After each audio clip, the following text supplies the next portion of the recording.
Boxingego here. If you like this video, make sure you hit the like button and also subscribe to the channel and hit the bell icon on the top of your screen to get notified when the latest new content drops. Hey, look, I'm gonna tell y'all something. How many people y'all know that can come in the gym, check on the fighters, and have to spar in the clothes that he came in here with? Look, I took off my hoodie, and I got people calling me out. I couldn't take that. So I had to get in here, no mouthpiece. He bust my lip. Y'all probably can't even see it, but he bust my lip. I had to stop him like 5 times. Oh, shit. How many times was it? How many times I stopped you? Not even a couple. No, more than a couple. Couple was 2. Yeah, more than twice. Then this little Bruce Lee looking dude over here, I had to whoop him too. I just can't get a break. What up, Fight World? It's your boy Ego, and I'm back with some more boxing. Make sure you smash the like button, also subscribe to the channel for the latest and greatest in boxing. If you want to become part of the gang, notification gang, please hit the bell icon. Shout out to the super chats, channel donations, the Venmo, and the Patreon family. We are working. You guys seen the clip at the beginning. Terence Bud Crawford, he's back at his gym, and you've seen him off the street. He's getting that work in. He's sparring with whoever you're sparring with in street clothes.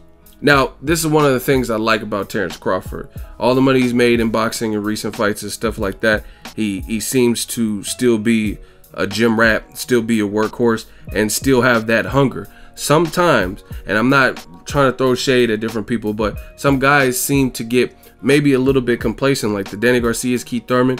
I think they've been hungry, but they've made a lot of money in the game, and recently they're fighting like kind of one time a year, and it doesn't seem like they're as eager. Terence Crawford just became undisputed at 140 pounds, announced he was moving up after beating Julius Ndongo, and he still seems hungry as ever.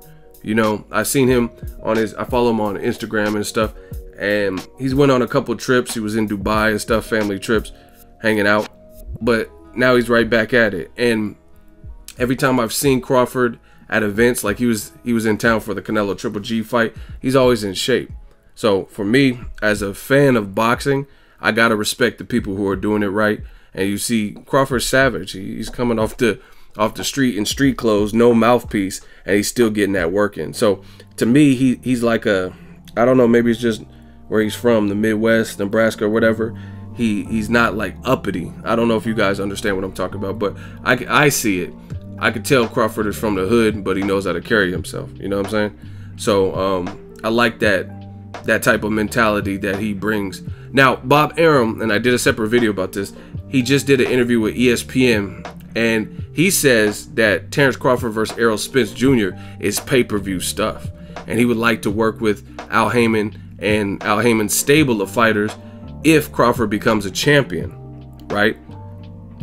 He says guys like Danny Garcia, Keith Thurman, and Errol Spence, those are all great fights for Terence Crawford. So I like it. I mean, some people don't believe Bob, some people do believe him. I'm open to it. 2017 was a great year. Top Rank is giving us, to close the year, Vasil Lomachenko versus Guillermo Rigondeaux, a fight some people didn't think would happen. So I'm open to the prospects of it, and we'll see what happens. I like Crawford versus any top name, any big name. He was just undisputed, and I think he's competitive versus anybody. So that's what I said. That's what I mean by I like him. I think he's worthy of fighting any of the top guys. You know what I mean? Pretty much straight away. Now, Bob Arum did say February, March-ish, he's trying to make Jeff Horn versus Terence Crawford. The WBO, I think, is the belt that Horn has. They announced that Crawford is already the #1 mandatory for Jeff Horn as well. So it looks like that's something we could see. Obviously, Jeff Horn has a December fight against Gary Corcoran. I don't know much about Gary Corcoran, so I'm gonna say the champion should be able to secure it based on what I've seen on BoxRec from Gary Corcoran and a little bit of clips I've seen on YouTube and whatnot. So I think that's a good first fight for Crawford at 147.